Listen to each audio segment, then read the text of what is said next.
It is a pleasure to join Civic Sabha 2.0 and the India AI Impact Summit 2026.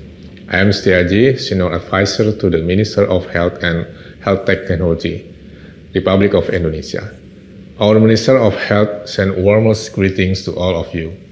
We thank Civic Data Lab for bringing together policymakers, practitioners, and innovators to advance responsible and inclusive approach to data and artificial intelligence.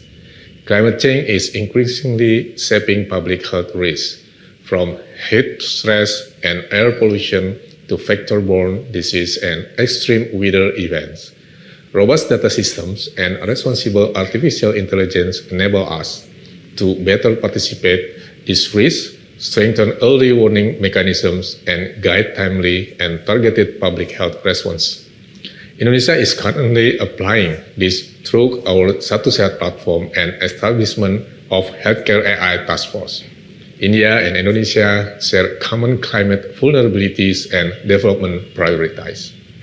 Our cooperation and joint innovation in digital health, interoperable health platforms, and early warnings and response system will strengthen our health system by learning from each other's digital public infrastructures and community health models. We can strengthen health resilience across our regions. Strong and resilient health system must be grounded in a highly quality data, scientific evidence, and inclusive governance. Key priorities include platform standards, integrated climate health information system, and sustained capacity building at national and local levels. We must also ensure that digital transformations benefits every citizen in both countries with no one left behind. South-South cooperation offers a powerful platform for co-creating solutions that reflect our shared realities and aspirations. Through joint research, regional knowledge networks, and collaborative pilots, we can accelerate innovation, especially artificial intelligence in healthcare. Together, we can shape a global model of climate health resilience rooted in equity, ethics, and mutual learning. Partnership with governments, development or implementing partners, research institutions, and organizations are essential for translating data into actions. Collaboration has always been the backbone of innovations at the Ministry of Health.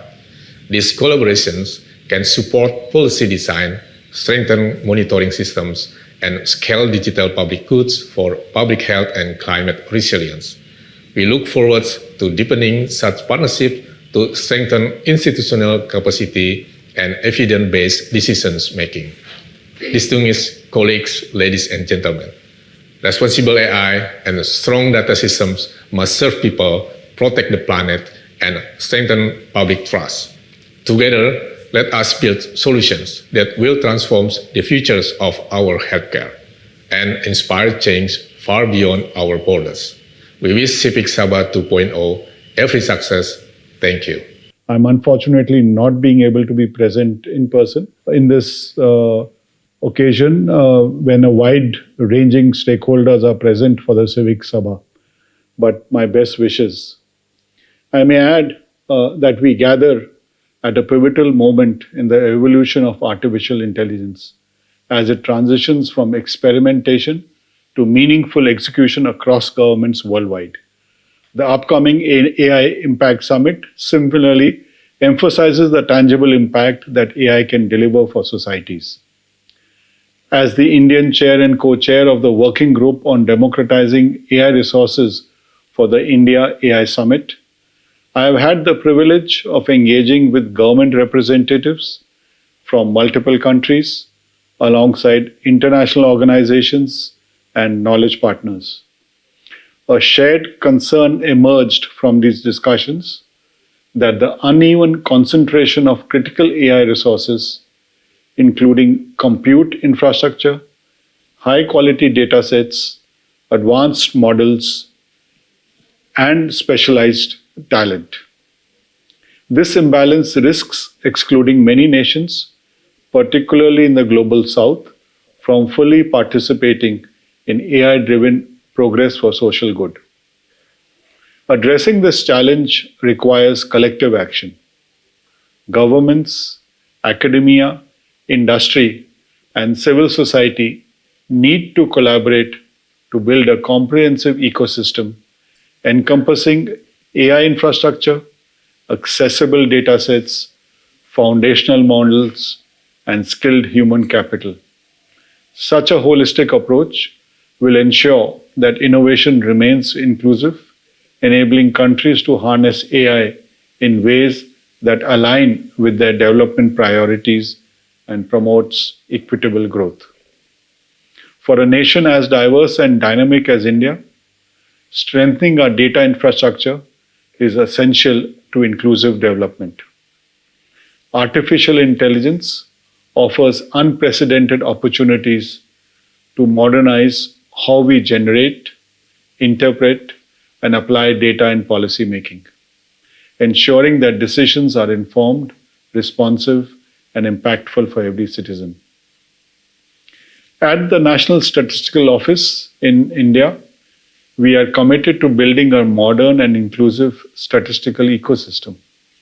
Our ongoing efforts to digitize survey processes and enhance data platforms are focused on making high-quality official statistics and data more timely, accessible, and actionable for governments, researchers, businesses, and citizens alike. We have laid strong foundations to make India's public data AI ready. We have published the National Metadata Structure 2.0 and a Statistical Quality Assessment Framework, have issued API design manuals, and launched various discovery platforms in the digital bouquet for data dissemination, such as the e-Sankhyaiki, metadata portal, a separate microdata portal, and the GeoStats mobile app. In addition to this, the National Statistical Office also publishes a compendium of data sets and registries, which catalogs information related to metadata for data sets across various ministries and departments. Our approach preserves data ownership with originating institutions while insisting on common standards. AI is already being integrated across multiple stages of the statistical data lifecycle to enhance usability and accessibility, especially in dissemination. The e-Sankhyaiki portal now features semantic search capabilities that enable users to discover data sets through AI-assisted queries, which supplements conventional keyword searches. In parallel, the AI-powered chatbot on the Ministry of Statistics website strengthens citizen engagement, improves information accessibility, and streamlines data dissemination. Further advancing this ecosystem, the recently launched Model Context Protocol, MCP, enables seamless integration between AI tools and verified government data sets available through the e-Sankhyaiki portal. This innovation supports authenticated, real-time interaction with official statistics without requiring any manual downloads, significantly lowering barriers to evidence-based analysis.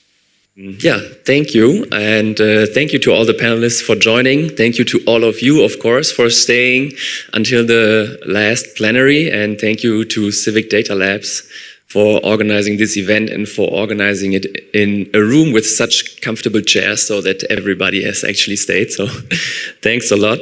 And we're ending on a light note, AI for progress. I mean, if I think of progress, the social scientist in me kind of wants to dissect it in like 5 different ways already.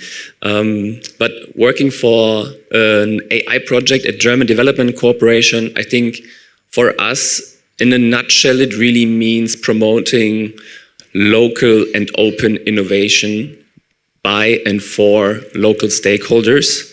And this way you have progress shaped by the stakeholders, like in the very countries that you're working with. This way you can build on open source models, you can build on open source data, you can build on digital public goods that are already there. So you're actually standing on the shoulders of giants. And in this way, you are also, would be more sustainable in a way, not in the green way, but in a lasting way. Not necessarily in a green way, I mean, hopefully, but in a lasting way. In that these AI innovations would not stop at being pilots, but actually scale, which is something that we also want to talk about at this panel.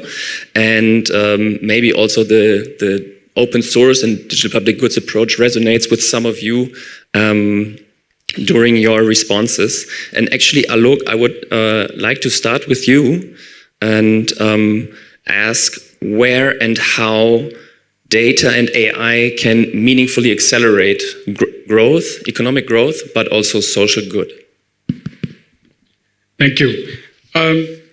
So I think data and AI does not in itself lead to growth, right? It leads to growth when it removes friction from the economy.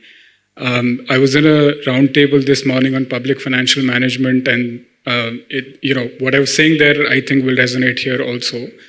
The job of data and AI is to reduce friction so that the economy can grow. The friction can be in terms of lower transaction cost, improving how capital is allocated, expanding market access, strengthening state capacity, reducing uncertainty, etc. This is where I think we move beyond just this being a technology conversation to it being a development conversation. To your specific question, Philippe, maybe I'll talk about three quick areas. First is just productivity and formalization. Data reduces information asymmetry, which is a critical bottleneck to growth. So when small businesses have digital transaction histories, they get access to credit. When supply chains are digitized, logistics becomes more efficient. When compliance becomes easier, firms have more incentive to formalize and join the formal economy. AI can then step in to improve this system by improving credit scoring, optimizing supply chains, reducing fraud, improving risk management, etc., which all contributes to economic growth. The second topic, which is very close to my heart, and it is what I do at the Gates Foundation, it's on state capacity, improving the capacity of the state, which in resource-constrained settings like India can be a binding constraint to growth. So if governments can target beneficiaries more accurately, detect leakages earlier, allocate resources based on risk signals, this improves the productivity of public spending, which then improves the outcomes in areas like health, education, infra, etc. The third area is inclusion at scale. Data and AI, as previous panelists have also noted, can either reinforce equality or reduce it. And it really depends on the kind of data that underlies the AI artifacts that sit on top of it. Built on digital public infra, as you mentioned, it can improve financial inclusion, it can improve citizens' access to entitlements, provide public services. But the key is the underlying data systems must be inclusive, otherwise AI simply optimizes for those who are already visible and continues to ignore who are invisible. I'll stop there. Thank you, Alok. And that resonates a lot with me. Also, I think in our program, we're increasingly talking about how to scale certain applications that work. And whoever I talk to says, well, you can't really scale without the private sector. And with this, I would like to turn to you, Emma, and wonder how the philanthropy, but especially also the private sector, can guide the development of responsible and inclusive growth, as Alok also mentioned. Thank you so much. Thank you to Civic Data Lab for hosting us, and thank you to this wonderful panel and Philip for the question.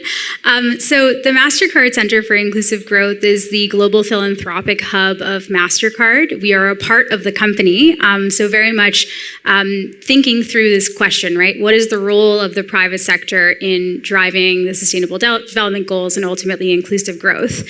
And, you know, when I reflect on the question, I'm so happy, Alok, you laid the groundwork so beautifully for kind of how I wanted to answer this question, because one of the main things we think about is how we connect and protect individuals and small businesses on the journey to financial health, and small businesses are a huge part of that, and I think that's where we see massive potential for AI to deliver social returns, right? It was with MSME productivity, and helping them do things that large businesses can do quite easily, like manage customers and inventory, planning, operations, but at a much lower cost. But I think it's important before we talk about returns to really think about adoption. And really, where are the communities that we hope to serve existing and engaging with the digital economy, right? And so I think, especially in emerging market contexts, you have this interesting dynamic where, simultaneously there's this kind of deep trust and information inequality and gap, but that's alongside pretty strong adoption and usage of smartphones and digital platforms. And so AI will work best when we're building within that context and where trust and usage kind of intersect. And I think importantly, when the solutions are, to your point earlier, Philip, co-created with the communities they're intending to serve. I think, in the case of small businesses and really just underserved communities in particular, we see a really important role for the private sector in terms of building out the foundational capacities that allow AI to drive inclusive growth, right? And so that's not the sexy new kind of technology use case, whatever it is that AI can bring, but I think more importantly, in some ways, that high quality representative data, local capacity building to actually use these tools and use them without causing risk or harm to the communities they're intending to serve. And of course, governance frameworks, right? I think, AI is moving so fast and it's hard to keep up, but governance is going to be critical to ensuring that it drives inclusive growth. And the private sector should be not only investing in these pieces, but actually helping shape these pieces in terms of how it's operating. And so I guess I'll close with the idea that if the data that's going in isn't inclusive, the outcomes won't be either. Thank you. And like when we talk about the private sector, I think for them, of course, they think about creating inclusive markets, because the more inclusive, the more customers, I think, is also, there's also a business interest there, which is fair enough. But in the end, it's also a business and also an investment decision. I would like to turn to you, Claire, on that. If you can maybe talk a little bit about how countries can assess their AI readiness, can assess are they fit for attracting an AI investment? I think next week we're going to see a lot of countries, companies, trying to attract the same resource pools. What can you tell us about that? Thank you, Philip, for the question. Thank you, Civic Data Lab, for the invitation and the perfect timing of this convening. First, I want to echo your point about AI, that it's not only a tech revolution, but it's fundamentally about people. It's very important for us at Agence Française de Développement to make that point, that it's not just about tech, and to advance in this inclusive, locally grounded AI development agenda that reflects, as you said, Emma, local realities, local needs, and local capacities, while upholding digital sovereignty. We need allies, and we need allies to be able to push this agenda for an AI more inclusive, sustainable, sovereign. And by sovereignty, we don't talk about building walls, but building bridges with allies who share the same values. So this is important before discussing about how we can assess the readiness and attract investment for AI, because it's not whatever AI. is the AI we are talking about more, again, inclusive, sustainable, and durable. So for this, we developed internally with our research team a global index. Can we move to the other slide? Because as is data visualization tool, it's better to show you what it looks like. You can move to the next slide, please. Yeah, so this is what it looks like. It's a map, so it's a global index measuring countries' attractiveness, potential for AI. So this is a multidimensional framework, analyzes several key factors. So the main key factors are, of course, economic environment, but also quality of governance, infrastructure resilience, human capital development, data management, and research. And the objective of this global index is to assess and compare countries' potential for this investment in artificial intelligence, inclusive and sustainable, using a score ranging from 0 to 100. And based on this score, we map 4 stages of attractiveness. So you can see 4 colors. And so the least prepared countries are stage 1, the clear blue, and the most mature for to attract those investments are the stage 4, the dark blue. And so, of course, you can see US on the map, and you can also notice China and Australia, but you have a lot of country who has a strong potential to attract financial investment, and India is part of them. India is stage 3, and you have also lots of people who share the same, countries who share the same values in North Africa. So that's why it's interesting for us, because it means we do have allies for the third way of a more inclusive and sustainable and sovereign AI. Thank you. And is that map already available? So for yeah, I saw the QR code. Can you go to the previous slide? Yeah, so you have it. You were discussing about open source before and open access. So this is, everything is open source and open access. You can just like click on it and go and play with the maps.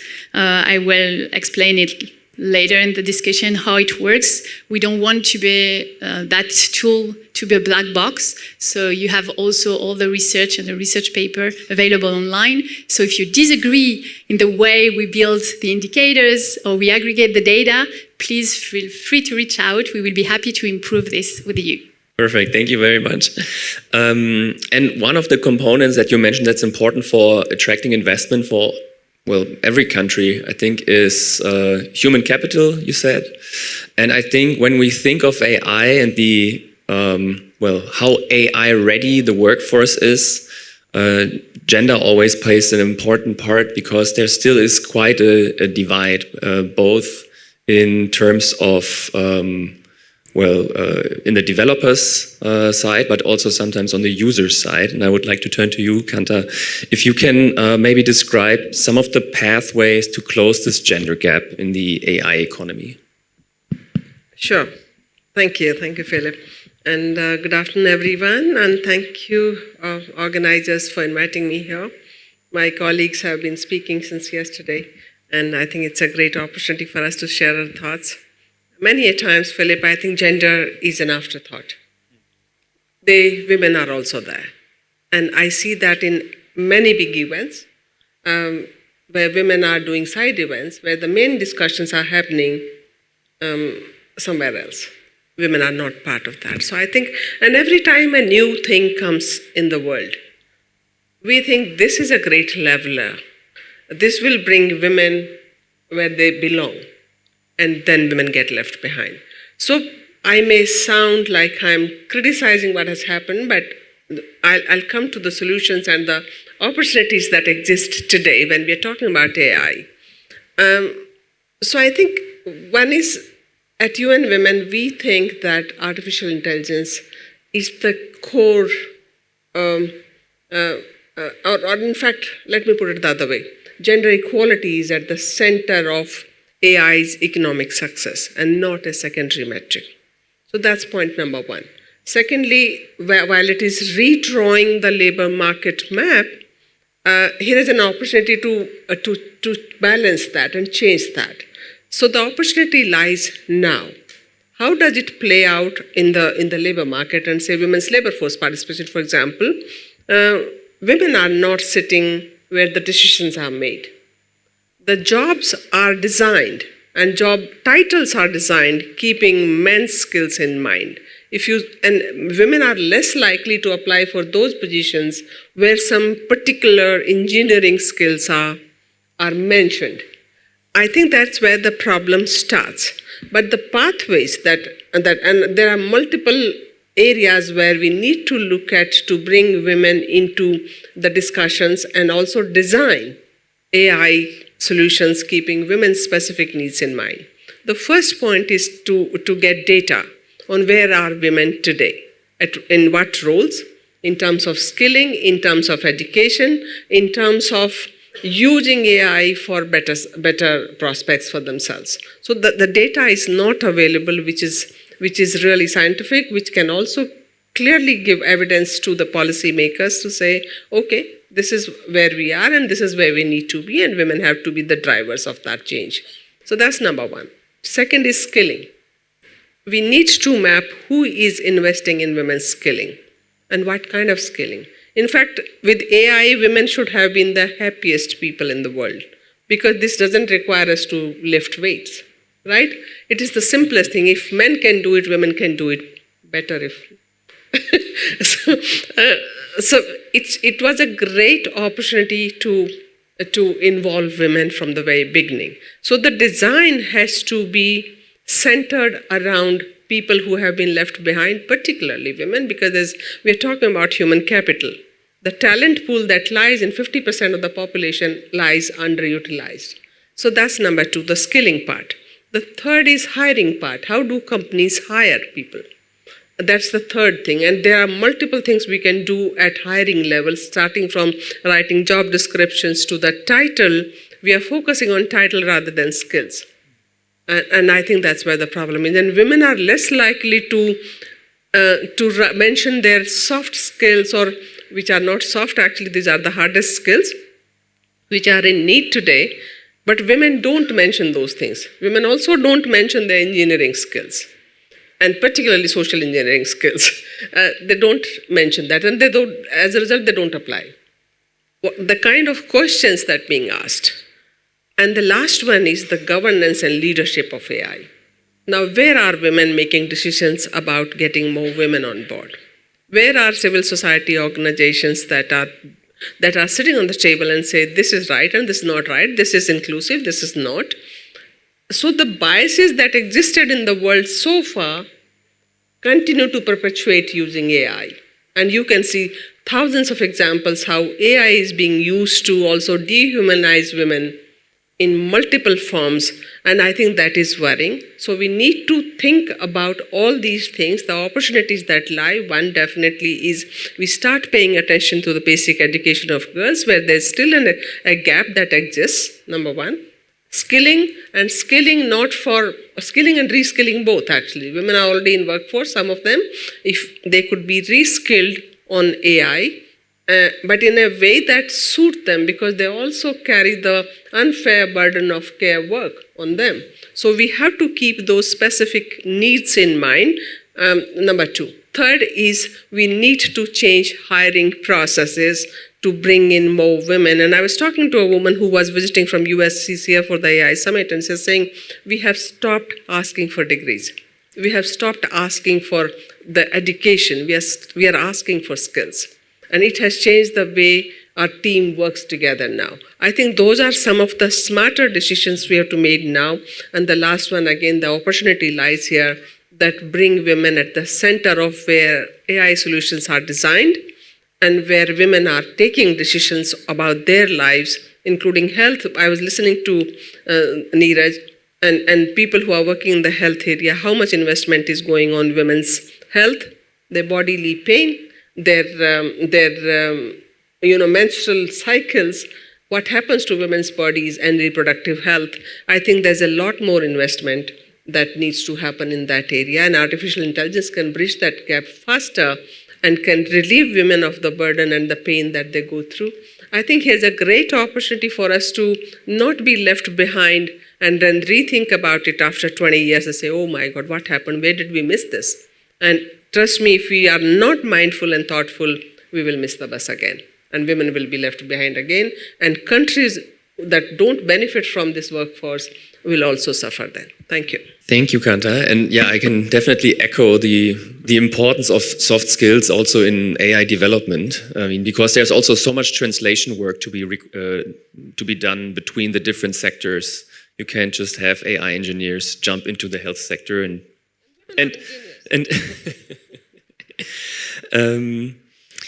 okay. Turning to you, Nico. You have the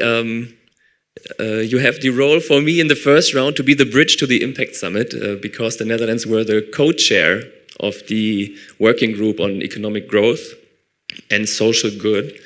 And could you please share the broader perspective that came out of this group in the past, well, at least 3 months, right? And that in 5 minutes, right? Yes. Under, yeah. Okay. Let me first of all say how happy I am to be joining this panel with all these distinguished experts. Thankful to Civic Data Lab with an amazing team that we've seen over the past 2 days joining us all together, creating allies. This what happens here right over the past 2 days. Very thankful also that you have shown a video from one of our colleagues from the Ministry of Health of Indonesia, because indeed, in fact, the Netherlands is co-chairing the AI working group or the working group on AI for economic growth and social good. So the Netherlands and Indonesia joining hands there together, which is, I think is also a good illustration of creating allies. Now, as we are at the point of having all the eyes of all AI ecosystems of the world focusing on India as of Monday, I think it looks also that we have arrived at the decisive moment in AI development. I've seen it, and the advantage of being in the last panel is that you could participate in previous panels, and so I've been writing down also some notes. So I will deviate a little bit from your question to integrate what I also learned so far in the previous panels, and also yesterday when we talked about this topic, the nexus of climate change and health, and how AI can help in addressing the challenges of climate change and health. I think a couple of elements that have been crucial and that will remain crucial for us in this chakra or in this nexus of economic growth and social goods, which by definition I think should go hand in hand. A couple of elements. So first of all, the foundation, the specific approach, investments that were talked about. Obviously standards and some ideas for the path forwards. I think that first of all, what was discussed also in the previous panel, but also yesterday, building trust as a foundation. That for sure came out in our working group, but also in the different panels and breakout sessions. You recognize that, right? In the previous discussions. Now, we as European countries, for us, of course, the EU Data Act and the Data Governance Act are not just bureaucratic documents, but rather they are the foundations for tangible benefits for our citizens, but also the foundation for new business models for companies, for improved public services, for a positive environmental impact, which was also discussed today and also yesterday. And finally, and I think that is something that we all share, not only in our working group over the past months, but I think today and also yesterday, in the end, it's about inclusive growth. And that's where really I think we join all these hands.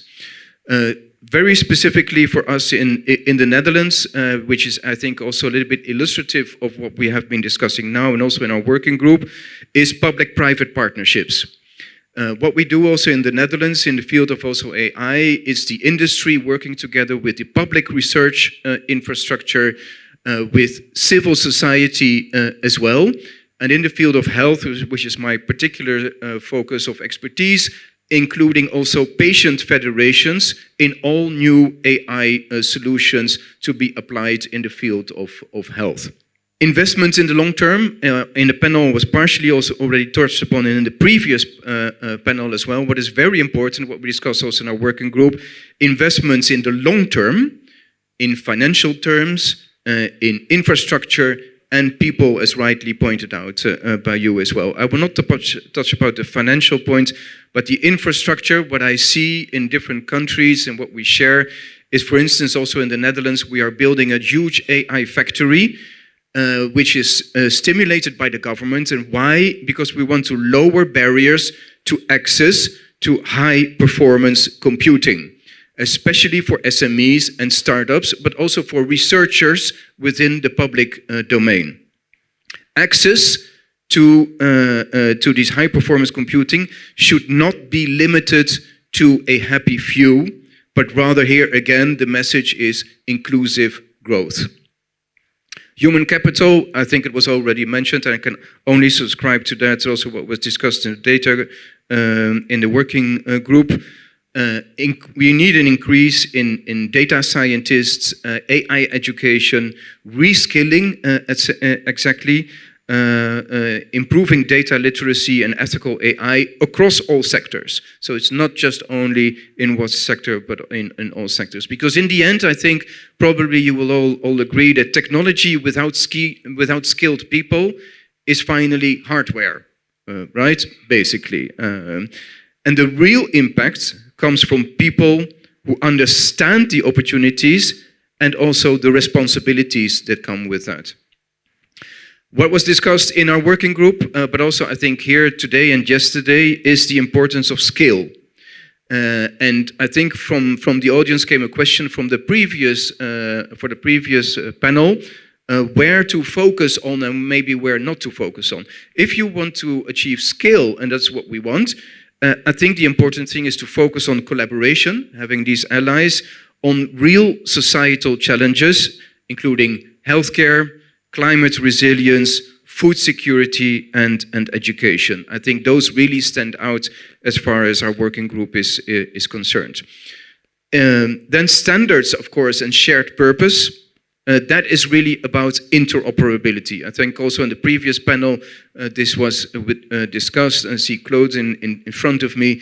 Interoperability is extremely important.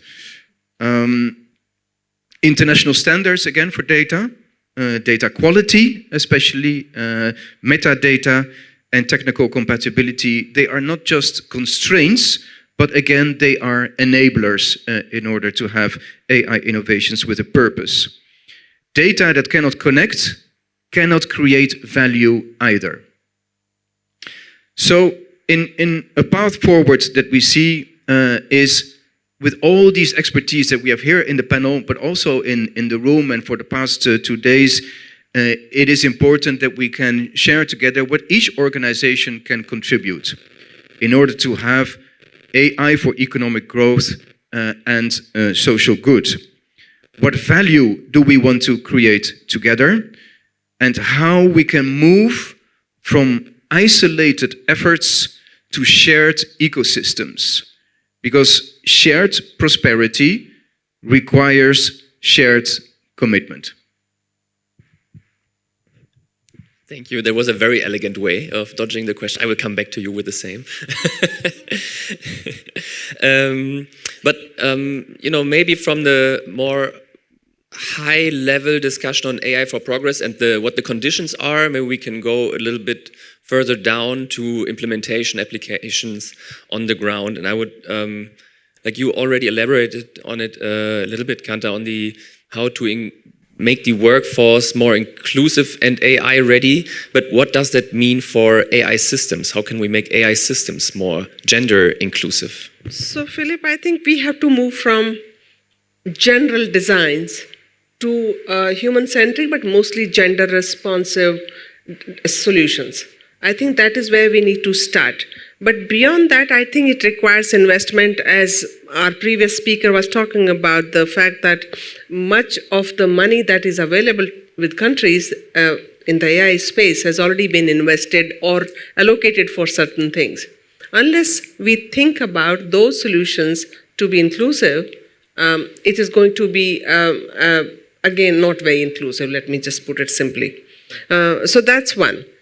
Secondly, I think the point that private sector can probably keep in mind while investing in human capital is that these people are going to be the mainstay of their business. And there's a business case here for women to be part of that journey rather than including them later. And the infrastructure, again, I forgot to mention the safety part of it. Look at the internet, what it is doing to women. And we thought internet would change the way people work, particularly women, and they will be able to access digital skills using internet. Now, internet has become a landmine of technology-facilitated gender-based violence. Young women are targeted, women who are in public service or on public life are targeted. AI is playing havoc with the morphed images, deep fakes, using women's bodies as proxies. I mean, what not is happening? Because the regulators have to do their job, technology platforms have to take a central role, but more importantly, it requires thinking and involving people, consulting people in what kind of solutions do they want. Now, an engineer who's sitting in Bay Area is designing a solution without consulting anybody. He himself is biased on certain accounts, right?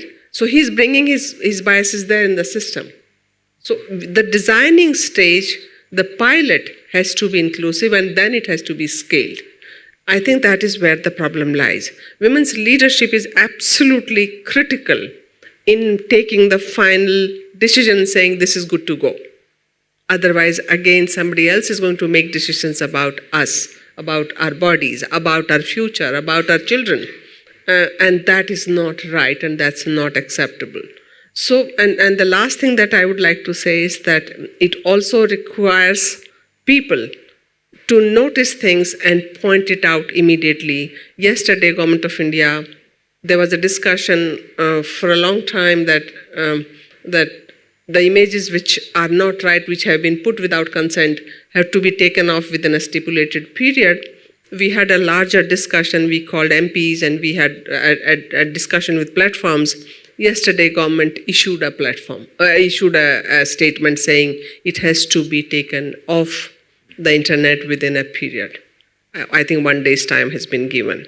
My point is, if people are also careful and are ready to play the part, and what my colleague is here saying, that it requires all of us to come together to think about solutions. If something is not working today, trust me, it is not going to work tomorrow. And women have to be part of all those discussions. And I'll stop here. Thank you. We can continue a bit on the applications implementation side. And Emma, maybe you can share a little bit about MasterCard's Strive, working with SMEs, and then also maybe relating to what the other panelists said, like how does gender inclusion play a role there, and also how, like, what is, or do SMEs follow a different approach when it comes to scaling AI than, for example, big tech companies? Thank you so much. So the Center for Inclusive Growth has been working to improve the financial resilience of micro and small enterprises for over 10 years. This is kind of our bread and butter, if you will. So when we're thinking about AI, it's not an end, it's a means to an end, and we see it kind of embedded across all of the pillars and interventions that we know work with micro and small enterprises. So that's going digital, getting capital, and gaining access to networks and know-how. Those are kind of the three intervention areas we know improve their financial resilience. So very practically speaking, there are very relevant AI use cases that you can kind of apply to all three of those intervention areas. So starting with going digital, think about managing customers and operations for a small business, for example.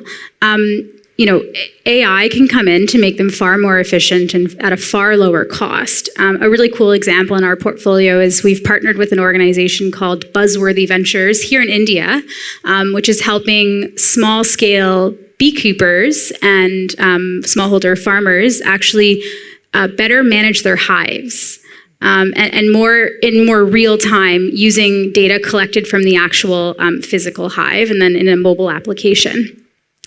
Another use case that's practical with small businesses is around credit scoring. My colleague Olok mentioned this earlier, and we've got lots of examples about how alternate data really expands the universe of micro and small enterprises that might not otherwise have qualified for credit. And you can not only use alternate data, you can actually look at existing data that you have and use AI to think about it more intelligently, and that results in a larger audience getting qualified. So a couple of, cool organizations we're working with globally. Quipu in Colombia is using alternate data, and Amartha in Indonesia also using alternate data to rethink how they qualify and serve micro and small enterprises when it comes to credit. I think the third and last kind of practical use case is personalizing learning and guidance for micro and small enterprises. So when, how, where, what they're receiving in terms of guidance. And so here in India, we've partnered with a social enterprise called Frontier Markets, which is enabling assisted commerce and business correspondent services for micro and small enterprises, in particular women. And they have deployed an AI chatbot to help women entrepreneurs troubleshoot in the field. So if they're having trouble with a customer serving them, they can use the chatbot to very quickly receive the information and guidance they need to better serve that customer and hopefully land the deal. And so I think in all those examples I've listed, there's a really practical specific use case that AI is solving. And the outcome is not using AI. The outcome is improved financial resilience. It's, business growth in revenue. It's an expanded customer base. So there's some kind of practical business outcomes that actually come from using the AI. In terms of the gender piece, I think if you design for women, you're designing for everyone. Women make up actually more than 50% of the population. So it's kind of a principle that we go by and that we encourage our partners to think through, which is women-centric design actually is a fantastic and simple way of applying human-centered design, but with gender intentionality and making it gender responsive. And it actually ensures that the entire population can use it. I think, ultimately, if the technology, it doesn't matter if the technology itself is sophisticated, is it reducing the time, the cost, and the uncertainty of operating a business? Thank you. And staying with these concrete use cases that you just mentioned, I would have a question to Claire and Alok. Maybe you can share your one or two major lessons for scaling AI use cases. Alok, I think your focus was also on governance or how governments also improve service delivery using AI. That would be interesting. And for you, Claire, maybe the learnings from what we've just seen, you could share about that. Yeah. So I can start at least at national level, because I show you the AI PI index, the AI investment potential index, and on the online platform, countries can explore, so you can explore your country profile. And on the country profile, you can not only visualize the country's current level of engagement, in AI and advancement across different factors, the one I mentioned before, like infrastructure, connectivity, government effectiveness, population, human capital, etc. But you can also simulate the investment in the different factors. So it's very interesting because it's difficult for a country to do all the investment in all the sectors required to have this more inclusive and sustainable AI. So with this tool, you can simulate what are the most needed investment, where it is. And our learning is the three most decisive AI factors are first the number of AI research articles, meaning that it's the investment in advanced knowledge and research and talent. I'm not sure when we ask people what is the most important investment, most of the time the answer is like infrastructure and not talent and research. So this factor counts for 30% of the score of a country. The second one is government effectiveness, for more than 10%. So it illustrates the key role of institutional political factors and the quality and the efficiency of public effectiveness. And the third one is data and privacy protection. And it shows the importance of favorable regulatory framework. You mentioned the European Act. This is an important factor to identify who are the allies, but also help them to accept this governance and to say that it's not just about governance, but it will help them to have more investment for AI. You can go and have a look to India profile, and you will see that India is stage 3, and then you can play to see how to improve and in being in even better position to have this investment made for a more inclusive, sustainable, and sovereign AI. Thank you.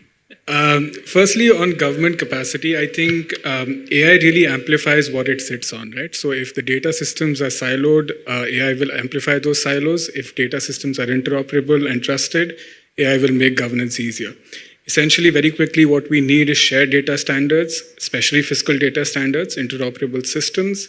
We need governance frameworks, we need defined accountability, and we need capacity within government to understand and supervise AI. AI should really reduce clerical burden and improve rule application. And from the PFM session, I was saying one very elegant quote I read recently is, DPI modernizes the ledger, AI scales the application of rules. That's a good way to understand the distinction between the two. But importantly, AI augments human judgment. It does not replace it. It does not replace discretion, due process, or even democratic accountability. Just on your question of the million-dollar question towards the end, what helps pilots scale? I think quick 4 things, and I will say it in one line each. I think if it's one department in government doing it or one donor-funded program doing it, it will likely fail. It should be built on public infrastructure. It should have the ability, it should enable the private sector and public actors or anyone really to build on those shared standards. Second, it should be incentive compatible for everyone. If it is only generating incentives for citizens or governments or businesses, then it will likely fail. Third is institutional ownership. Get it into the budget speeches, get it into policy documents, get it under a budget line head, so that, in the Gates Foundation, we call it the difference between working with government and working through government. Right? We could easily build a digital system, but if we can get the government to build it, much more sustainable. And then regulatory clarity, capital hesitates with the lack of clarity. So clarity around data protection, AI governance, cross-border data flows, etc., are very important for things to scale. One last point, essentially this question is about how do we redesign systems so that data becomes reusable capital And then AI becomes the productivity multiplier that helps us do more with that capital. And thank you for keeping it short. Do we have the time for one or two questions? Hi, my question is to Ms. Kanta Singh. Hello, ma'am. I'm someone who has worked at the intersection of gender and cities, and we have already seen how gender invisibility shapes how women experience. It makes places unsafe, and obviously the outcomes are inequitable for women. With AI also coming in picture, what we are seeing is the gender biasness being reinforced, and especially, exploitation of body images on internet and, keeping them out of the system holistically.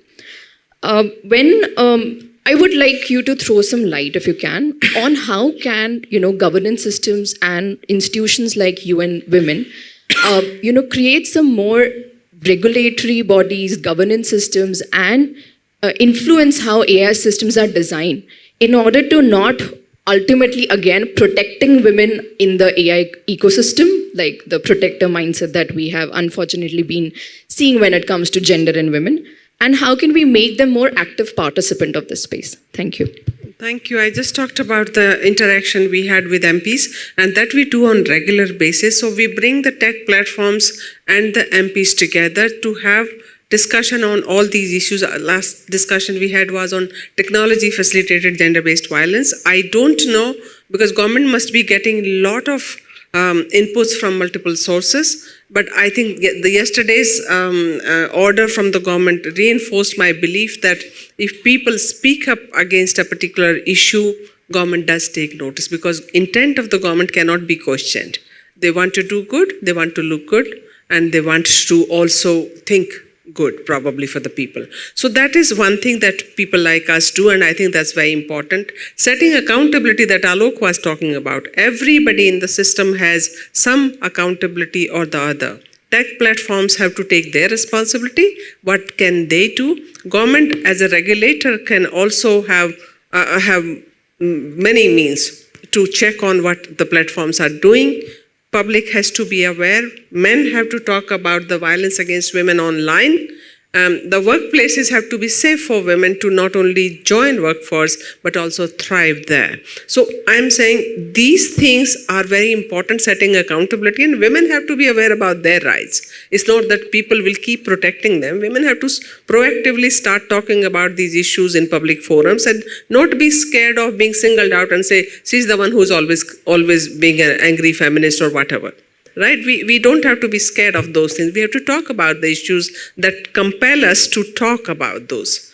The last thing that I would like to say is that we are launching a compendium in the AI Summit on 17th of use cases where AI solutions have been designed for women or keeping their specific needs in mind. There were 257 entries, but we have selected 23 use cases for which we have evidence that they have been applied and used in the field. And please do join us on 17th morning at 10:30 in Bharat Mandapam. Thank you. Question is for Nico. It's regarding the data centers that you mentioned that you're building in Netherlands. Do you see any knowledge gap and any kind of ESG protections that you have in Netherlands, which are perhaps not here in India? How do you make your data centers more sustainable?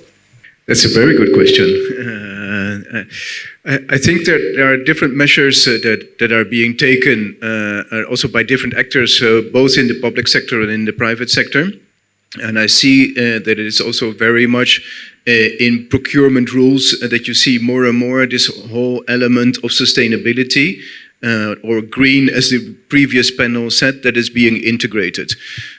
So I think it's also by the stimulation of a lot of startups that we mentioned, that especially these new innovations that come through this power in having the right ecosystem, where you have the knowledge institutes that I mentioned to you about, our whole system of public-private partnerships in our AI ecosystem, where you see that comes together. So it's not that the knowledge that is being built up by fundamental research organizations is left within the silos of these fundamental research organizations. We have agendas where the industry says to our research organizations that are financed by our government, the industry sets an agenda. This is what we need. our public funded research organizations go then together with the corporate sector work on these solutions in a research agenda which is industry driven. And we test that with specific organizations from civil society and also with different governmental organizations, not only at union level, but also at regional and even municipal level. And as I said, in the case of the medical sector, which is my specific sector, we include patient federations as well, and they are also very sensitive to this topic. Thank you. I will only stop when you tell me to stop. Okay, you tell me to stop. Yeah.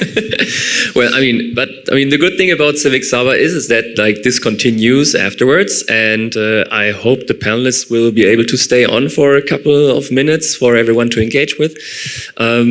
I also, just as Mika, will not try to summarize the discussion, but I have definitely learned that science is super important, the main driver for AI investment, and if you build for women, you build for all.